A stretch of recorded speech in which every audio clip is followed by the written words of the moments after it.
Clark County Today is presented by Connell Real Estate. Hire an agent, get a team. Learn more by visiting connellrealestate.com. Good evening, Clark County. Jacob Granneman here with your Tuesday evening edition of the stories we're following for you. Clark County's rate of new COVID-19 cases topped 100 today, the highest since the pandemic began. Between September 23rd and October 7th, there were an average of 100.1 new cases per 100,000 people. That makes 5 straight weeks that the rate has been increasing. Since yesterday, there were 23 new confirmed cases and a 64th death blamed on the virus, a man in his 80s with no underlying health conditions. There are currently 135 people with active cases. Hospitalizations actually dipped slightly with 20 confirmed and 6 suspected cases in Clark County hospitals as of today. The Battleground School District is looking to ask voters to approve a new 4-year maintenance and operations levy this coming February. That levy would replace the existing one, which expires after this coming year. If approved, it would actually lower the current tax rate from $2.50 per thousand of assessed property value to $1.95 in the first year, then $2.20 per year after that. The plan would also use around $300,000 per year of the district's ending fund balance in order to fill a project budget gap. The 2017 levy passed with just under 54% of the vote. If this replacement fails in February, the district could choose to run another one in April. Maintenance and operation levies cover things not paid for by the state, such as school nurses and added teachers, as well as repairs to some buildings. A group of Camas parents and their children gathered at Doc Harris Stadium Monday evening for their Save Our Schools rally. Those gathered say they want to find a way to reopen Camas schools and allow for in-person instruction. Some parents expressed concerns for the quality of their children's education as well as social and emotional health. I don't feel it's the same education, right? And I don't want to come across like I'm attacking the teachers, because I'm certainly not. But especially when, for my kids, math is a tough subject to learn remotely.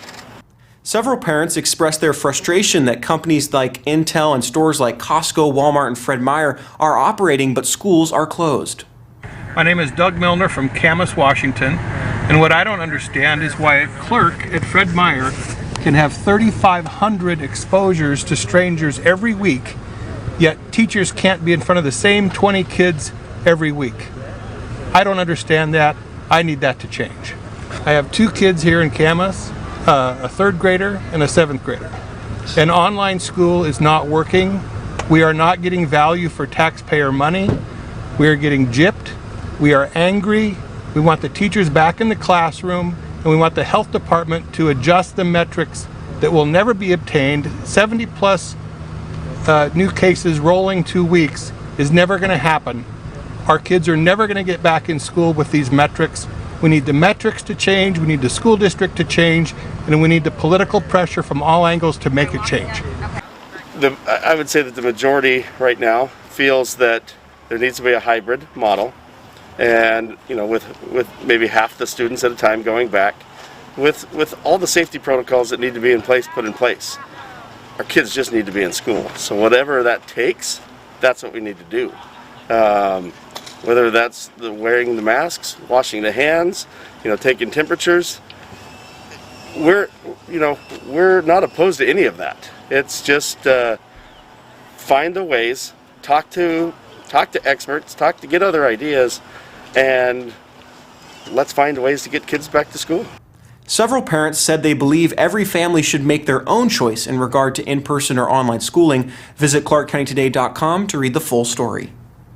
Next week will be Teen Safe Driver Week with Target Zero. The organization, with the help of community partners and law enforcement, holds regular information and education campaigns to bring awareness to traffic safety. For next week, they are partnering with a local insurance office and driving school. I think parents play a big role, but here's a secret for all the kids out there who are going to be aware of teen driving. Let's help mom and dad, right? And as you help teach and help remind mom and dad with their driving, that's going to help you, because how is the best way to learn something? Teaching it. Now, be respectful, obviously. You don't want to get into a fight with mom and dad, but I have that discussion with my own kids, and what mom and dad really, I think, hit home on the most regarding this, and maybe they don't communicate that, is I want my kid coming home. If no one does anything, we're not going to hit anything, right? So at least we got a goal out there that we're trying to attain, and if I can do my part by relaying the ramifications around insurance, driving, or driver safety, maybe that'll hit home with some folks on, hey, if I do this a little bit better, I can have better insurance rates. Invest in your children, because it's going to pay dividends in the long run, and teach them all the things that you want them to do, not only by telling them, but by showing them. Parents really are listened to. Like, sometimes as a parent we don't feel like we get listened to, but our kids really do listen to us. That's where we create a lot of our morals as we become grown-ups. We realize that we did actually listen to our parents. The more you practice, the better.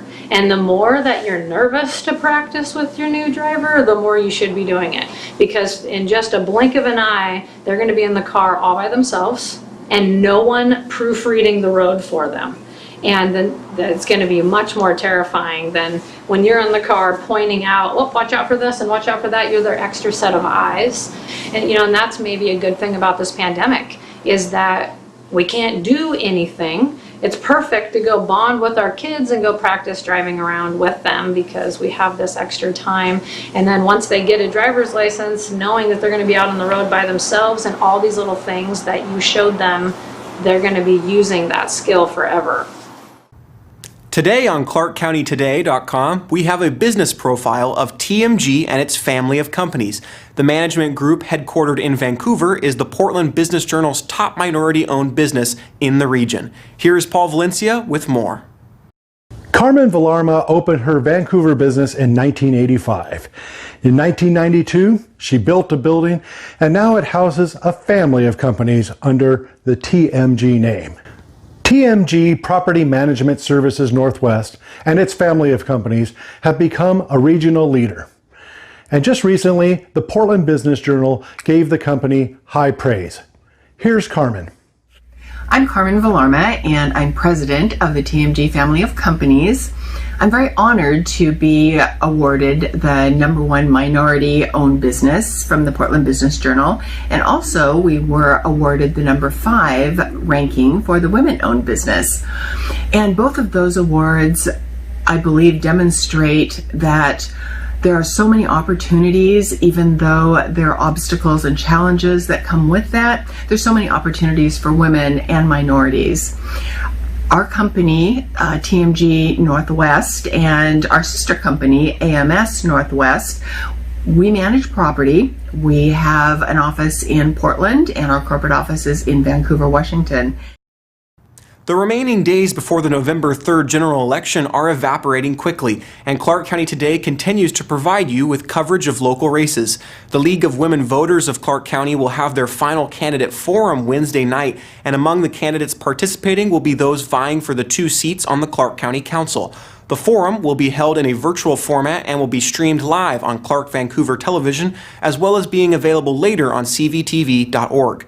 The Building Industry Association of Clark County has also announced a pair of virtual candidate forums that will focus on housing issues. The first forum will be held Wednesday, October 20th at 6 p.m. and will feature legislative candidates from the 17th, 18th, and 49th districts. The candidates for Clark County Council will be featured in the second forum to be held the following evening. The BIA asked those interested in attending to pre-register on their website for access to the Zoom login info, though the forums will also be live streamed to the BIA of Clark County's Facebook live feed. For Clark County Today's coverage of all of the local races on the general election ballot, click on the link on our website for the Election 2020 special section.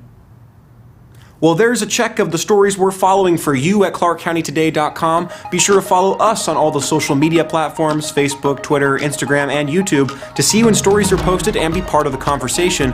Send us your story ideas and feedback. Our email is news@ClarkCountyToday.com. I'm Jacob Granneman. From all of us, thanks for watching, have a great night, and we'll see you again tomorrow.